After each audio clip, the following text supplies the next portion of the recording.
He's been at the helm of one of Ghana's major political parties during turbulent times, and now he's stepping away from Parliament, but not from the fight. Aubrey Norton, leader of the People's National Congress Reform and head of the APNU coalition, has announced a new team headed for the National Assembly, while he charts a different course, one focused on party rebuilding, renewal, and reflection. With a string of new faces preparing to take up seats and post-election reality still unfolding, the questions are many. What went wrong? What's next for APNU? And what does leadership look like from here?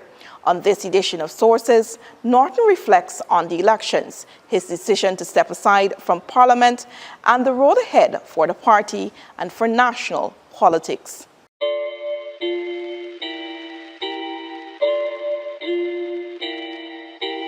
Welcome to Sources. I'm your host, Svetlana Marshall. Tonight, we'll be speaking with a leader of the People's National Congress Reform and chairman of APNU, Mr. Aubrey Norton. Mr. Norton, welcome to Sources. Thanks for having me, and I'm here to be scrutinized by you. Mr. Norton, how are you? I'm fine. I'm one of the persons who live with reality in the world. You know, I'm not one who become worried about things unnecessarily, so I'm fine. You have, the elections are now over. You've compiled a list as a representative of that list to submit to GCOM. Now, Terrence Campbell, Ganesh Mahipal, Jarita Fernandes, and those are some of the names, the 12 persons who would be representing APNU in Parliament. What are some of the factors you considered in compiling that list? I wanted to ensure that there were people with experience, so 6 of them are persons who served in the Parliament before. The other 6 are newcomers, so there's some scope for continuity. In a society like Ghana, you have to look at a number of things. One, you want a female component, so we have like 3 females. I think Nima, Jaretta, and Coretta MacDonald. You want some amount of ethnic balance. You have Ganesh Mahipal, Riaz Ruknarain, and then you have Jaretta, who is indigenous or Amerindian. And then you wanted to ensure that in the team there is a legal mind. And in that sense you have Dexter Todd. And there are some other skills. You also want people who are loyal to the party. It's a rough thing when people are in a parliamentary setting and they're not loyal to the party and they got different goals and objectives. One of the things I consider is ensuring that there's a team, and this team is loyal not only to the party but to the philosophy that we are guided by. And I also wanted a youth component. Now you have Ganesh, who is still a youth. Prince Roy Jordan is still a youth. There are many persons in there that can be considered young people, meaning 40 and under. Seiko Andrews, a relatively young person. So Jaretta herself isn't 40 as yet. She's a youth. Sherrod Duncan is relatively young. So you wanted that youth component, but with some experience. I mean, I would have liked to put some of the young ones that came in, but we opted to put them at the regional level and to involve them in other areas so that they can get the experience, because being a parliamentarian in this kind of environment is not going to be easy, and the person will have to have some strength to move forward. So a number of variables, the professional competence, all of those factors were taken. Geographic spread, you wanted to spread it as wide as possible in the circumstance. So all of those factors determine how we arrived at the list that we have. You will not be leading that team of 12 into Parliament. Why not? I thought that, look, we have limited seats. I have served in Parliament for 11 years. Of course, if I'd served 1 more year, I would have gotten a full pension. but you can't put your personal thing before the wider. And so I opted to forego that full pension and to put a group there that can continue where we left off, bringing some new people in. I also am aware that I can advise them. I will give them guidance. I will give leadership to them. And also at the same time allow them to blossom out into their own. Once you become an MP, you have an opening, and if properly utilized, you can blossom. Okay. Oh, the other thing I wanted to ensure is that this group that comes in serves the PNC and the wider society, serves the APNU and the wider society, rather than focusing on self and what they can achieve personally. One of the problems we have had is people come with their ambition, and the most important thing for them is their ambition at service to the party and country. Now, why Terrence Campbell to lead APNU? One, I think that there is need for a business perspective. I also believe you need somebody in the parliament who is competent in finance and can take on the PPP at the level of the budget, etc. So I thought that with his business background, his professional competence, and so far his integrity, I thought he was the ideal person, and to bring like a new face to the party. I see Mr. Dr. David Hines is also going to be in Parliament. He represents WPA. I know that APNU is a coalition of parties. You also have representatives, those that came out of AFC. What about the other coalition partners? Well, and why Dr. Hines? Dr. Hines, well, first of all, I should point out that the seat was offered to the WPA, and it is the WPA who would have chosen Dr. Hines. It's not me, Aubrey Norton, saying, oh, I want from the WPA Hines. I said to the WPA, there's a seat for you. I would have liked to give all the other parties a seat, but the reality is all of them can't. Some of them will be at the regional level, and we hope to build on the coalition. Okay. The other thing is, when we look at the results of the 2025 elections and we compare those to the 2020 elections, APNU performed poorly. Correct. That's the reality. Now, the party is entering Parliament with 19 seats less than it did in 2020. Do you think the party did its best, or do you think that there are areas that the party could have improved on to give a better result? Both. I think we did our best, but still there were areas that we could have improved on. I felt to the extent that we didn't get collation, which is what I was pursuing. Some people who wanted a coalition became disenchanted. But again, it's water under the bridge. I felt we could have done better if there was more unity within the party structure. When I took over the party leadership, I took it over not in an environment that was friendly. I took it over in an environment where many people were appointed to Parliament who were never members of the party, pursuing their own interests, etc. And so it was really a turbulent period. It took some time for the party to stabilize and to move forward. And that is one of the reasons I say to people, I'm not going to Parliament, but I'm going to stay in the leadership of the party to ensure that the party is stable, and that when the new leadership comes, it's not a case where you just abandon them and they have to make their way. We want a kind of a seamless transition to new leadership. Do you think you, as the lead of the PNCR, lead of APNU, that you were undermined by some of your own colleagues? Yeah, I think that is obvious, even Stevie Wonder. Yes, it is true that a lot of people did undermining, where you would see some of them were already working with the PPP, and I had said that during the time that we were there. I had known, for instance, that there was a plan to undermine and to ensure that I don't succeed.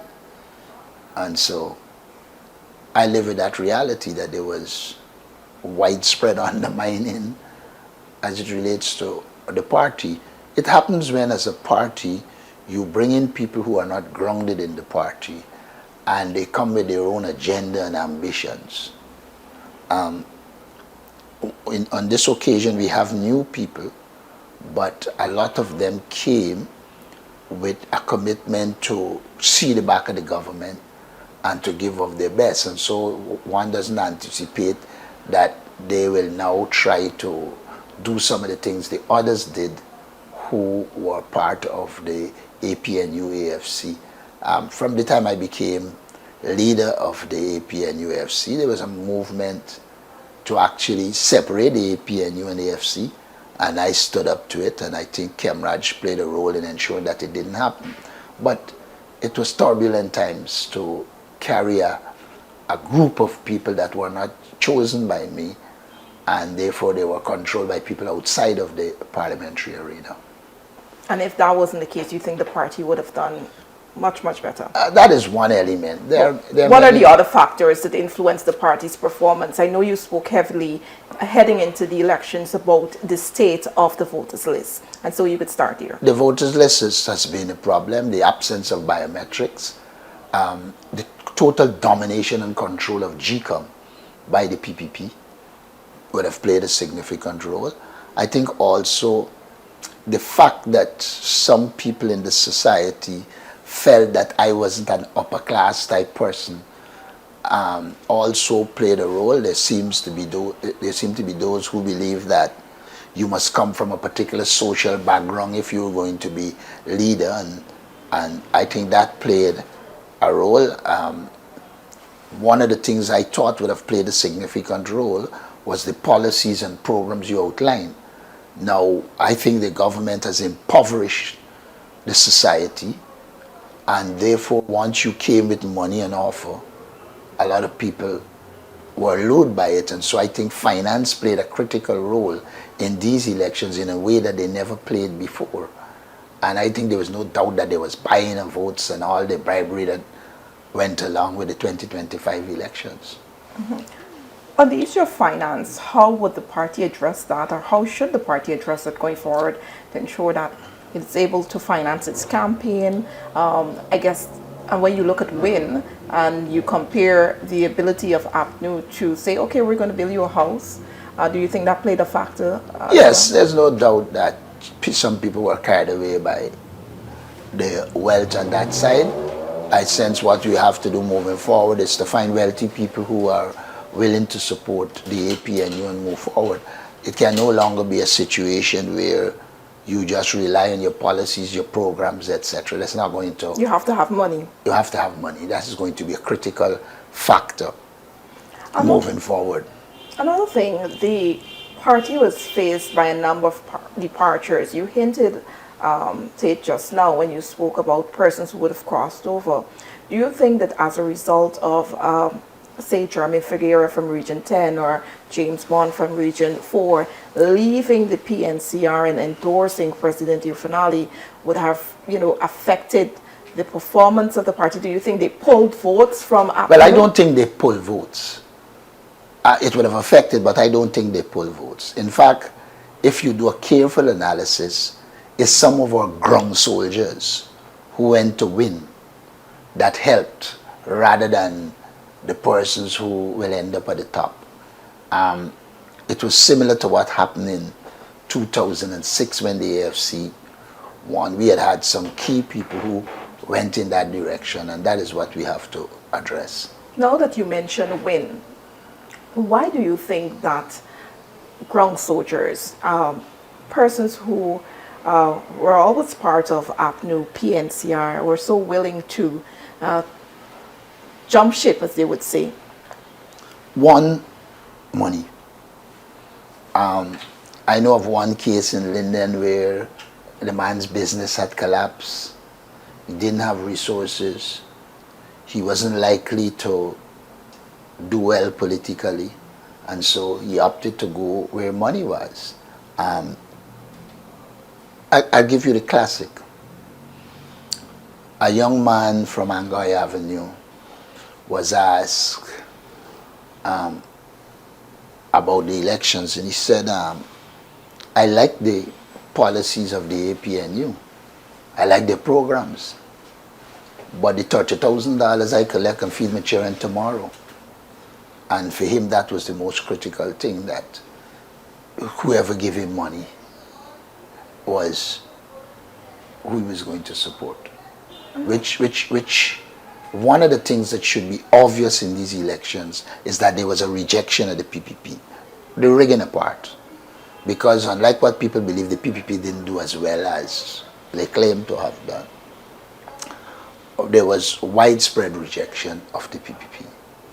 I think the rigging machinery would have helped them to get where they are.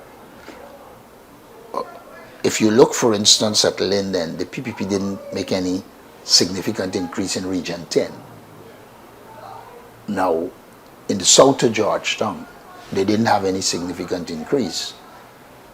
So when you look at it, you will see that in some regard, it was a rejection of the status quo parties, the APNU, the PNC, and the PPP. Of course, the PPP had the advantage of government. So we have to look at all the dimensions to understand what would have happened. I pointed out many times that a review will show that the tendency of our support base is to be more flexible and can go with a new party if they believe it is an instrument of change, as we saw in 1961 when they went to the UF, as we saw in 2006 when some of our supporters went to the AFC, and we would have seen now. The positive thing is that after reality hits, they return. And we will work assiduously to ensure that we return our base where it belongs. Now, you spoke about WIN and the impact that new party has had on both APNU and the PPP. Now, the Vice President will have said, upon looking at the results of the elections, that APNU is where it is because, and WIN was able to pull votes from APNU because APNU did not condemn WIN the way PPP did, and so it sat on the fence, and so people say, look, we're going to go with WIN. He has the right to arrive at his own conclusion. Strategically, we should have attacked WIN earlier, but also... Do you think you underestimated the party? In some regard, yes. As a newcomer party, there was some amount of underestimation. You thought maybe it would have helped to deliver a minority government? Well, we think that there was a minority government. I'm one who don't believe the results are a reflection of the will of the people. I want to make that very clear. But one didn't anticipate the response to WIN. And one of the things we must note is when somebody is under that kind of pressure, it also develops sympathy. I point to people in the local government elections of 1994 when Hoyt and Green were at it. And people went with Green not only as liking his philosophy, etc., but also as a form of sympathy. And did extremely well, but by the next election, the Good and Green Guyana petered out. So there was some amount of underestimation. We have to go back to the drawing board. And you're conducting a review? Yes, we are. What are you looking at when doing that review? What are some of the key areas you must touch on to ensure that the review produces a type of recommendation? We have to look at the campaign structure, the campaign itself. We have to look at the financing in the campaign and the utilization of the resources we had. Clearly, we have to review the public relations element of it, and then the operational element. So there are a number of things we have to review and decipher where we went wrong and where we were right. Now, going back to what the Vice President said, he said You know what? We would prefer to work with APNU over WIN when we enter Parliament. Do you think that APNU should work along with the government? Should it offer APNU the vice speaker, the deputy speaker position as it did with Ashiki Soon? And Schumann, do you think that... If you want to live by principle, I think the law should be followed. And the law says, not the law, the convention, that the deputy speaker should come from the major opposition party. And in that regard, I would think it should go to WIN. Would have liked to get it, but I wouldn't join the government to break the law. I would say to them, of course the government has the majority and they could do it just what they did the last time. They will have to make that decision. But if it comes down to the government offering the APNU it, I will never agree to join the government and do that. I would say to the government, look, in principle, we objected when you did it to us. Now WIN is there, we wouldn't support you breaking the law or destroying the convention. It should go to WIN. So have you offered this bit of advice to the team going in? Because I know that you're the head of the list, but you wouldn't be in Parliament and they would have to decide for themselves. Well, we will meet and they will be advised. Okay. Would the APNU have, how does it work? A chief whip, APNU chief whip, or would it come in this case, in general? In this case, we might have to have a chief whip. The last time it was we were one group in a coalition, and so we had. But in this case, where they have 16, we have 12, they got 4 more than us, we will probably have to set up our own system of shadow ministers, and we call it. But those are things we can discuss and work out. Okay. Now, when you look at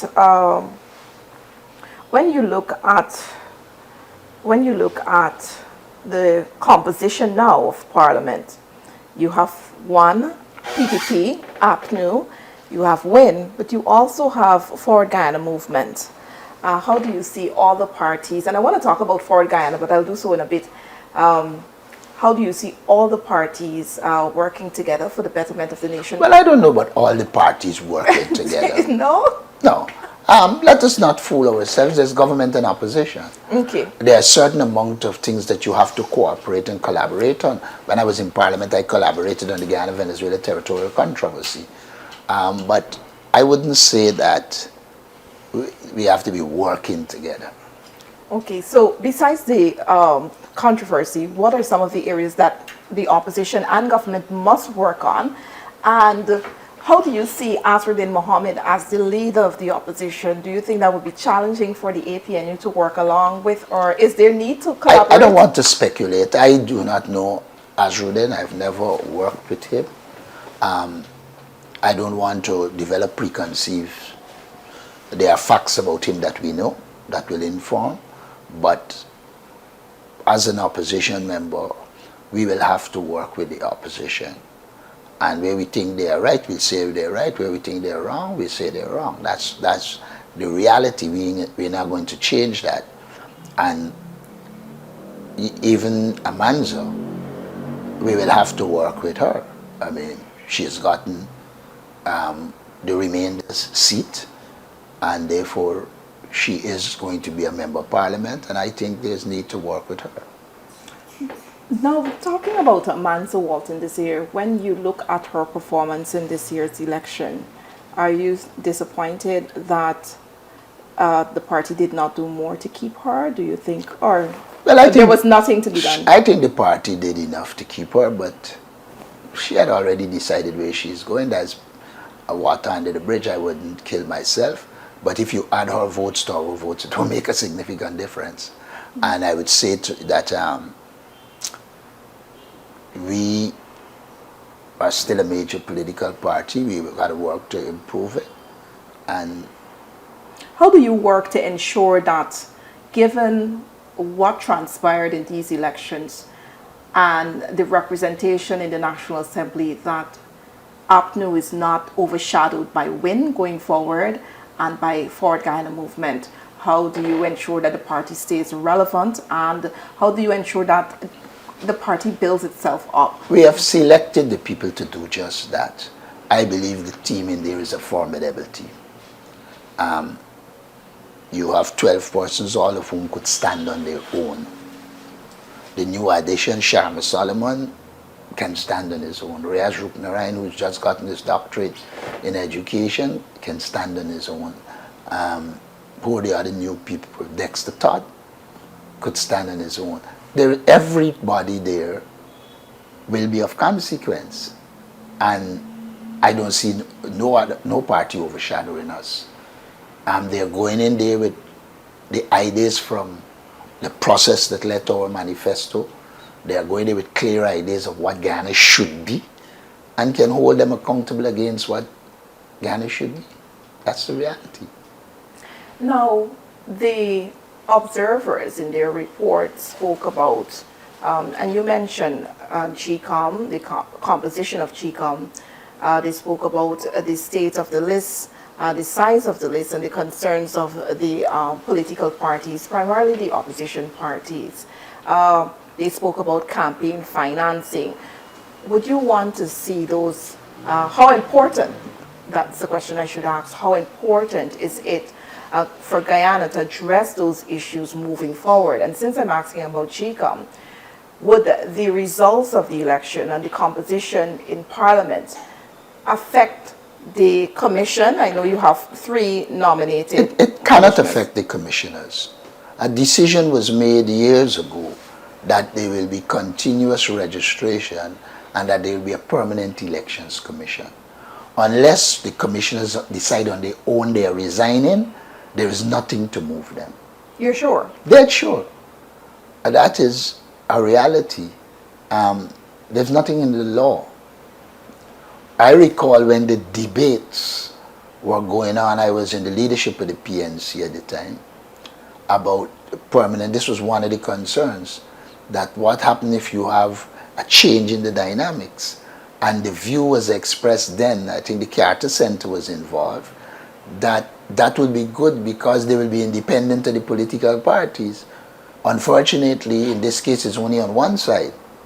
But let's assume by any chance it went in another direction. You would have had the same problem with the government-appointed commissioners. So it's the reality. Unless we look towards a complete overhaul, we have put in place a system that made them permanent.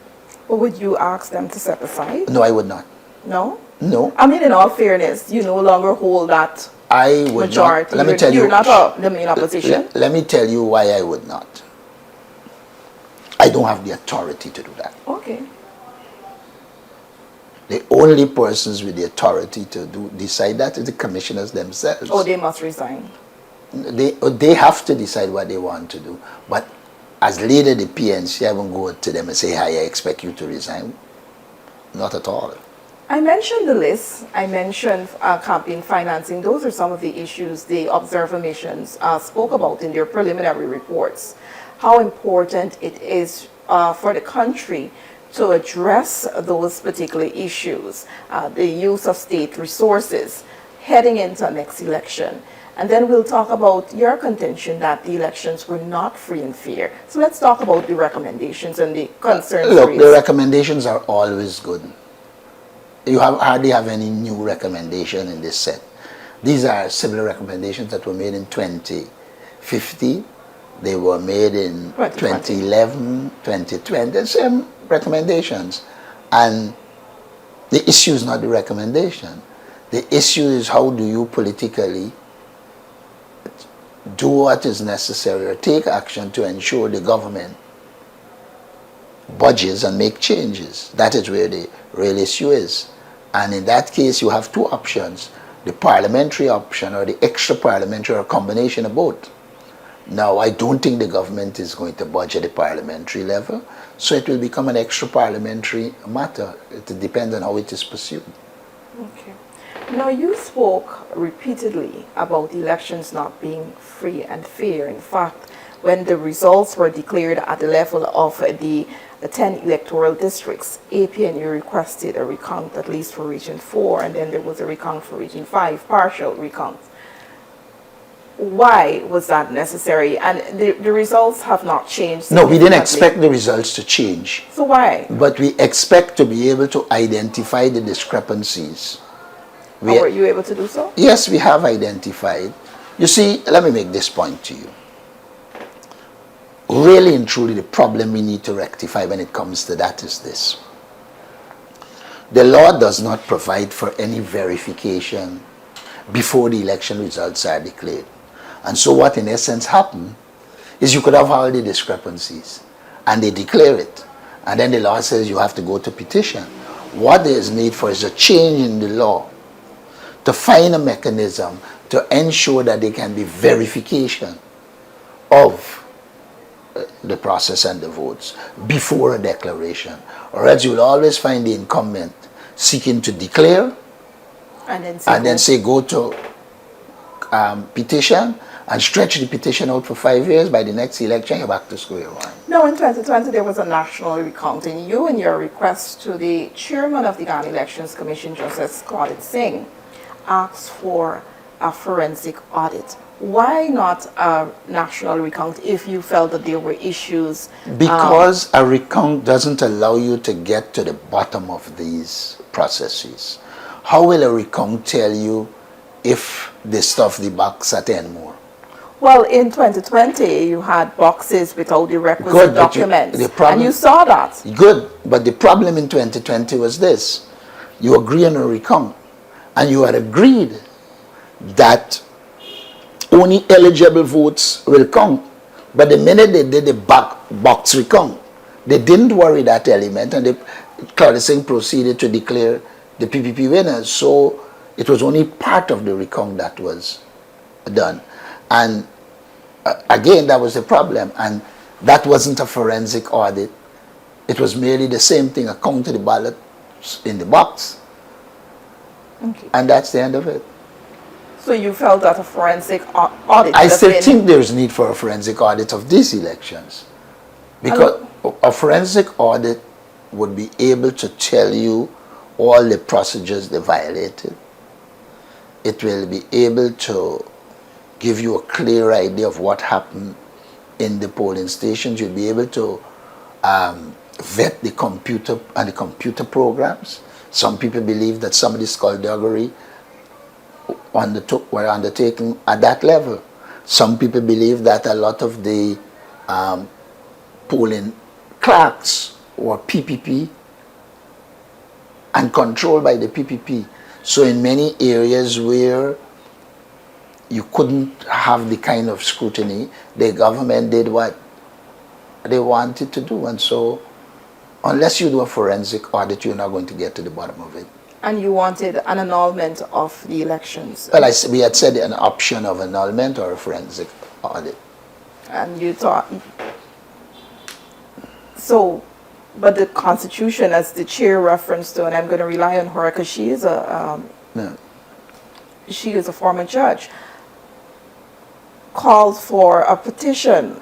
Does it provide for forensic audit? Does it provide for you to annul the elections? You know, no, do you think was it just your last strategy? No, it was one a way of signaling that we felt the elections were improper, and two, to put the matter before the Elections Commission. We knew full well that it wouldn't occur. Okay, but it's just for the record. But for the records, and to establish the fact that there were deep concerns about the elections. Now, heading into the elections, you said that you were able to feel polling agents at all of the 2,700 plus polling stations. Were you able to do so? We did. We did feel them. And you still are you just referenced to you feel like things went wrong at the polling stations with regards to the agents. So is it that you weren't confident in who you placed there? It is not solely a case of confidence. Let me tell you what happens at a polling station. And I had this problem when I visited polling station. You have a folio in which you see the picture of the person. If you challenge it like happened in police station, say, but this is not the person. The PO then rules, and the PO rules in favor of the government. And there were objections like that. There were many objections like that, but the PO said, well, that's the person. That's the person. And there's no other mechanism for recourse. Because I was going to ask you, what about your SOPs, if you felt that there was The SOP cannot tell you. Yeah, you see, a lot of people, the SOP is really the declared results. Yes, I understand. But how you got to the results is where the problem is. So if you, let's say I walk in, and the picture they will have of me is a picture when I think I was carrying beard, and so in 2000 and whenever 6, I was carrying beard and hair. Now, if you compare a picture of 2006 and me in 2024, two different persons, and so if I said, no, this doesn't look like you, and then the polling clerk, who's the GCOM person, has the authority to decide whether it's you or not, they generally go with the government and say, hi, it's you, go and vote. Or if it suits them to say it's not you, it's not you. So there is no objective approach to it. It's a clear case of the discretion lies solely with GCOM. Would you, in your review of the elections, be maybe contacting some of your polling agents, particularly those who had those experiences where there wasn't a clear indication or they were uncertain as to who the person was in front of them going to vote, to say, okay, this is what we found. Of the 4,000 plus persons that went to the polls, we had a case, say for example, of 1,000 cases where you weren't sure of the identity of the person. Would you be doing something like that? We will do more than that. We have had the list where we strike off who voted, and so we can go back to it and see if the results actually reflect the people who were struck off. But then again, that is your party record. How do you bring that to bear on the official list? You are dealing with a situation in which there are a number of avenues were used to ensure that the PPP can win an election. One, the misuse of Commonwealth citizenship. Two, the willy-nilly distribution of birth certificates to whoever come. And so there were a lot of structural problems that exist. The question then becomes, why did you go into the elections? Yeah. You have to go into the elections because you only have two options. Either there be no elections or you go into it. Because if you don't go into it, they will take all the seats. And they don't care. They ain't got no moral compunction when it comes to that. And so, in some regard, you end up contesting with a flawed system because you just don't want the PPP to totally dominate all the institutions in the country. That's your harsh reality. And I'm going to ask the question again. How do we, as a country, address this system that you consider highly flawed? How do you get the government to agree to, or GCOM to agree to biometrics? How do you get a list that is clean? How do you get campaign financing legislation in place? You have to push for it, and you have to also hope that the economic and other circumstances build up and spill over. That's your reality. Given what the chairman said to you in that letter when you requested the forensic audit, that, you know, if you have concerns regarding the elections, that you should file a petition in court, would APNU be going in that direction? We haven't made a decision yet, but again, like I said, a petition might help, but it doesn't give you the kind of scope to actually find out what happened in these elections. That is the stark reality. And so a petition is only useful in terms of challenging the existing results, but it is not useful in terms of scrutinizing the system and ensuring we get rid of the defects of the system. Okay. Mr. Norton, as we wrap up today's program, tell me, what do you intend to do? I know you'll be advising the party. I know that you're going to be on the ground, you said, working for the PNCR. What else would you be doing? I will help at the level of policy formulation and implementation. I will help in terms of lead in terms of rebuilding the party and increasing its visibility on the ground. I will help in terms of helping to mold the young ones that are now in the party. We have virtually re-established the Guyana Youth and Student Movement. I want to make them more active and develop into the full-fledged organization it used to be in our time. You know, the reality is that if you don't have a vibrant youth arm, I mean, I inherited out the party without a vibrant youth arm. And I've worked assiduously to bring these young people together. They are there now. We're going to throw them into a full-fledged organization and do the work on the ground. I want to help with building that youth organization. I think it's absolutely necessary. Do you think you'll be in a position to bring the party appear to, and I could be wrong because you're somebody inside, appear to be highly divided, or at least was highly divided heading into the elections? How do you ensure that there's greater cohesion? Well, the party, as far as I'm concerned, the party is united at this stage. Most of the people who generated the problems have gone about their business. So it's a good opportunity for us to now consolidate with a united party. Okay. Any closing remarks, sir? Just to say that I felt that we had the best policies. I felt that we carry a fairly good campaign. And it is clear to us that money is critical and that the society has been pushed into poverty, and one cannot campaign without being cognizant of the fact that you have to respond to that poverty, and money will play a critical role. We also have to become involved in education for political consciousness, because when money becomes the key factor is when people aren't politically conscious. So we have to run on two tracks. You mobilizing the resources to do the things that you need to do, but at the same time raising the political consciousness of people so that they make sensible political decisions. Mr. Norton, thank you so much for joining me on this edition of Sources. Thanks for having me. And with that, we've come to the end of this edition. I've been your host, Svetlana Marshall.